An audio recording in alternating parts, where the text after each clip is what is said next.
Welcome, ladies and gentlemen, to this video on an amazing historical game played by the chess legend Bobby Fischer. The year is 1956, the setting is the Marshall Chess Club in New York City. I've played many tournaments there over the course of my life. Bobby Fischer is 13 years old, and his opponent is Donald Byrne, the brother of Robert Byrne, both of them fantastic American talents. Donald played many Olympiads for the national chess team of the United States, but in this game, dubbed the game of the century. Now, I'm just going to say that this is probably the American game of the century, because in the 20th century, there was a lot of games also in the Soviet Union which were amazing, but this is the American game of the century, and in this game, we get to see an early glimpse of the genius of Bobby Fischer and what he would go on to become. Nothing else to say, let's go. Knight f3, played by Donald, and we are looking at it from Bobby's perspective. Knight f6, c4, so this is the ready opening, both knights coming out. Now we have something known as a transposition, so white could have started with this pawn push, but plays it on the second move. Now it's an English opening, black plays g6. Bobby was a big fan of putting his bishop out this way, and then ultimately fighting for the center a little bit later. And we get knight to c3 by white, and here Bobby plays bishop g7, d4, and castles. So he finishes his full developing setup before choosing what to do with his center pawn. So far, we have no real understanding of where his other center pawns are going to go. He's playing a very flexible setup. You would say, well, why would black just give up all this center control? Well, as chess progressed in the kind of later 20th century, and now it's 2021 when I'm recording this video, I'm not sure when you're watching in the future, but there was an understanding that you didn't need to put pawns into the center to fight for the center. You could actually control the center like this. This is known as the King's Indian defense, and you would be able to kind of target the enemy pieces which defended that center and slowly chip away at it. In this game, after bishop f4, Bobby actually plays the move d5. So d5 is a transposition, I said that word earlier, not to a King's Indian defense, but something known as the Grunfeld. Now the Grunfeld, spelled G-R-U with the two dots, N-F-E-L-D, is one of the most complex, if not the most complex openings in all of chess. If you're a beginner, intermediate, even an advanced player, I would say stay away from it. Enjoy chess while you can. There are so many densities. I don't even know if that's a word. There's so much depth of variations in the Grunfeld defense. And here, Donald Byrne plays the Russian system. Now, I don't know if that was called the Russian system back in the day, but this looks kind of weird because it's like, why would you bring your queen out? Now I take. I mean, as beginners, we're taught not to do this. We're not supposed to bring the queen out and also make multiple moves with the queen, getting closer to our opponent's territory. But this is just one of many options. White actually has a million different options, doesn't even need to go queen b3, but does that. Here Bobby plays c6. He pushes the pawn rather than developing the knight or the bishop, because actually a move ago, the queen and the bishop both stared at that pawn. c6. Now white plays e4, taking the center with two pawns defended by this knight. Obviously can't be a bad move. Bobby plays knight d7. Again, that looks strange to the uninitiated. Why would he block his bishop? He's got a plan. I mean, we're talking about one of the greatest players of all time, right? So knight d7, maybe he wants to go to b6 later. Modern day chess theory goes b5. So it's kind of agreed upon that b5 is the best move in this position for black to just immediately fight back against that queen, but we have knight d7. And in this position, Donald plays rook to d1. He brings his rook to the middle. If this pawn ever clears out, that rook will have an open line staring down at this queen. But again, the modern day move is bishop to e2 and just trying to prepare short castle. So over time, people worked out the fact that bishop to e2 is a better move. But rook d1. Now so far you say, well, I don't understand. How is this genius? I've spent almost 4 minutes on this video. I mean, this doesn't look genius at all. I'm going to click out. Don't click out.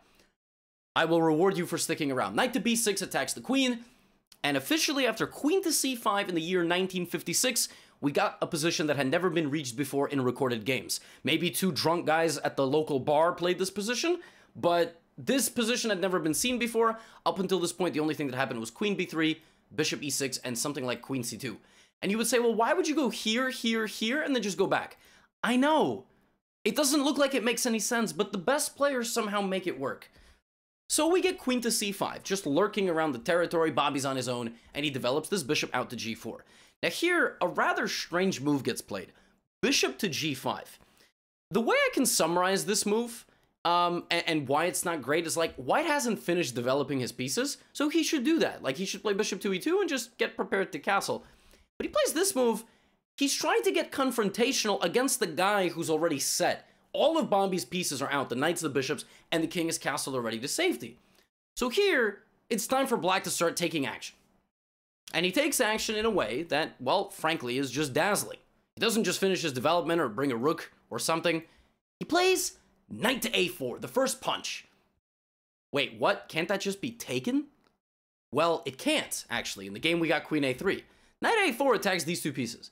So if you take the knight literally for free, and this is the way I want you to think about chess, that knight used to guard something. It guards the pawn in the center.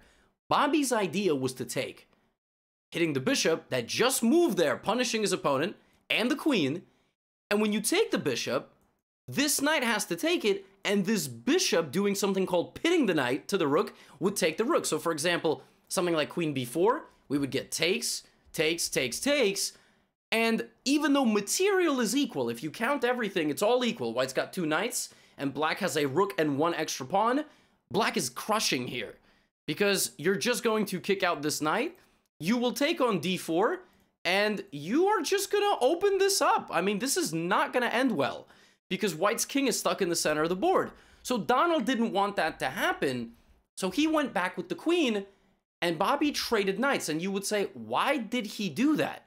I mean, he just helped White restructure the center. He traded off one of his attacking pieces. Well, what was his plan? To take this pawn. But that opens up the bishop to see this. Now we got bishop takes e7, so Donald is hanging in there. In fact, he's creating threats, queen and rook. Wait, I don't understand. So is Bobby just going to lose material? Maybe, that's part of the plan. He plays queen b6. And Donald again doesn't bite. He plays bishop c4. Wait, why would he not just take the rook? Well, here's the idea. The idea is that now I take back with my bishop, not with my rook, which hasn't moved yet. I attack your queen. Board is a big place, so you got to move your queen. So if you go back just to try to guard this pawn, first of all, that doesn't even guard the pawn. I can just take it. You can't take because your queen and king, which you negated, or neglected, I should say, you neglected to get it out of the center, gets punished. And my bishops are laser beams. I mean, crisscross applesauce, down to your king, the other bishop pins to your rook, you're gonna lose your queen here. So you can't do that. You can't go into this position. You just cannot do it. So Donald says, all right, I gotta play bishop c4. It's the only way I'm gonna get my king to safety. I need to castle. Now here, if Bobby had played the move, just rook e8, getting his rook out of the way of the threat, well, then White would have castled, and he would have been safe. And, you know, Black still has a little bit of momentum, but no advantage. So, Bobby needs a forcing move. What's a forcing move in chess? A check, which is an attack on the king, a capture. If you capture something in the position, you'll force your opponent to respond. Otherwise, you're just going to get free stuff. And so Bobby plays this brilliant move, knight takes c3. What? What is he? And for the third time in the game, Donald can't take. He can't take the knight. He cannot take it. Why? Why can't he take? Because he'll lose a guard of his bishop. Now I will play this move. And if you just lazily go back trying to guard, you're paralyzed. So I can just win your rook. First of all, I'm going to take this knight, and you can't even take like this because you're still guarding that. So now I've also damaged your pawn structure, and then I'm just going to go here and pick this up. And what might happen is we'll get a position where Black is only one pawn up, if you count, it's only 6-5, but has a dominant position because White's structure is shattered. Those are called pawn islands. They are big structural weaknesses. You'll see that Black has these 3 pawns, right? That looks very nice and healthy. So for the third time this game, the guy cannot take the piece that Bobby's offering, and instead he plays bishop back to c5, attacking the queen. Now Bobby, for the 4th time, plays something brilliant. What's worth more than a queen in chess? Sometimes in chess, you don't need to address a threat if you can create an equal or a higher level threat. So he plays rook e8. The king, which is the most forcing move in chess, right? This check is worth more than the queen. So he finds a moment to activate his rook with a check. White plays king f1, getting the king out of the way. Bobby can't take the rook because his queen is hanging, but what's worth as much as a queen? You say, a queen or a king, right? Those two. So in this position, Bobby could theoretically play knight back to b5 and attack the queen because they're worth the same. And if bishop takes, he would get his queen out of danger. But he finds a way here to attack White's king indirectly. What? What are you talking about? The only way to attack White's king here is to go rook e1. That's certainly not the move. I said indirectly. Try to pause here and find the move. And I'm going to tell you right now, it's not moving the queen. I'm going to take a sip of water, and then I'll tell you the answer. In this position, Bobby Fischer played bishop to e6. Now, if this is the game of the century in American terms, this is the move of the century. What a move.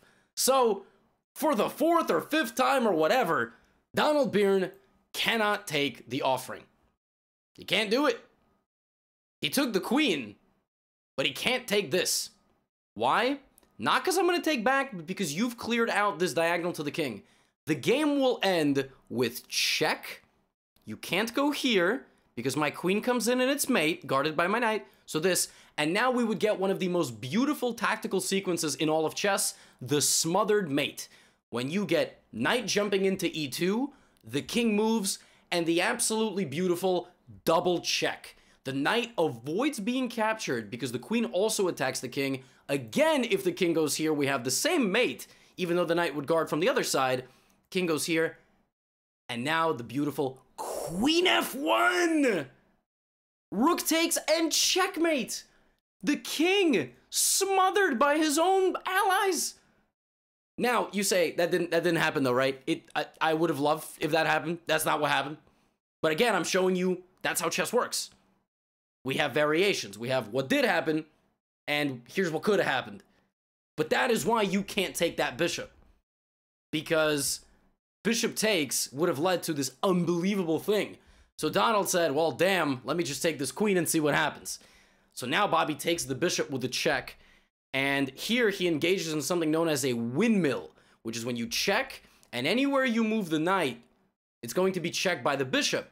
So first, he takes the free pawn, then he goes back, then he checks this way, and then he takes the bishop first to create a threat on the rook and the queen. And then once the queen moves, he plays rook a4. He still doesn't take, because he wants to guard everything. And finally, he takes this rook. And we get h3. So the count of material here is that black is up 3 points. The actual balance of material, black has an extra pawn, 2 bishops, and a rook. That's 5 plus 3 plus 3 plus 1, which is 12. And they have a queen. 5 plus 3 plus 3 plus 1 is 12, right? Correct. Jeez, I thought I was doing all my math wrong there for a second. So here we have a situation where one guy's got a queen and the other guy's got a bunch of, soldiers trying to fight that queen. Let's see how he converts. Rook takes pawn, king moves to h2, knight takes pawn. He's picking up pawns like it's, candy that is falling out of a piñata. Now we get a simplification. The rooks get traded. This is a big benefit for Bobby because by just trading off one of White's only 3 remaining pieces that can fight in this game, it's going to be to his benefit. He puts the bishop on d5. This is a glorious bishop standing on what's known as an outpost square. Knight to f3. Here he could continue simplifying, but he moves the knight back because he thinks his bishop is stronger. Advances the pawn so as to avoid capture. White tries to create a little bit of flank pawn counterplay. Bobby shuts that down. Moves the king out of the way of what was a pin, not letting him move. Activates his dark squared bishop, the last piece, which has not been in the game for forever, actually. Did that bishop ever move? Did this bishop ever move? It took the bishop like 35 moves, but the bishop got involved. And now, in this position, we have what's known as a mating net, which to some of us might sound nice, but to Donald Byrne definitely does not. Rook is cutting off the king, the bishops are flying around, and the knight is close, and now we get check, king moves over, check, king moves over, check with the knight, king moves over, knight, check, and now here there are 2 checkmates, bishop a3 and rook c2, and Bobby Fischer chose rook c2, kind of in the face of the king, and the game ends with mate. Now, you can argue that Donald Byrne could have resigned earlier. In fact, I think most modern-day grandmasters would have resigned around here, because there's really no hope.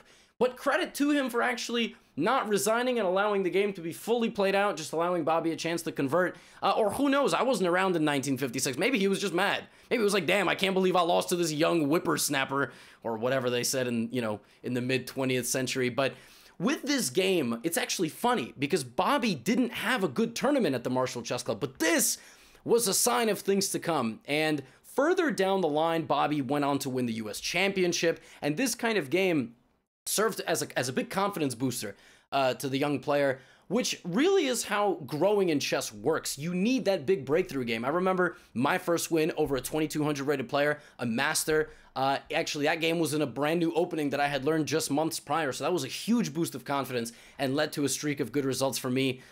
So it's all about that first win against a very strong player, an esteemed opponent. And this was a super impressive victory. I mean, remember the year, 1956, Donald Byrne went on to play in the Olympiad for the United States, representing them on an international level. So this guy was no joke, but Bobby made it look like this game wasn't even close. And as I've been saying, it's a sign of things to come in his career. So I hope you enjoyed. If you've made it this far in the video, you are amazing. And if there's other historical games you'd like me to cover that are not yet on my channel, do let me know in the comments below. If you're new to the channel, welcome. If you're returning to the channel, welcome back. I've got courses that I sell on my website in the description. You can feel free to check those out. And if there's anything else that you'd like, you know that comment section is open. I look forward to seeing you in the next video.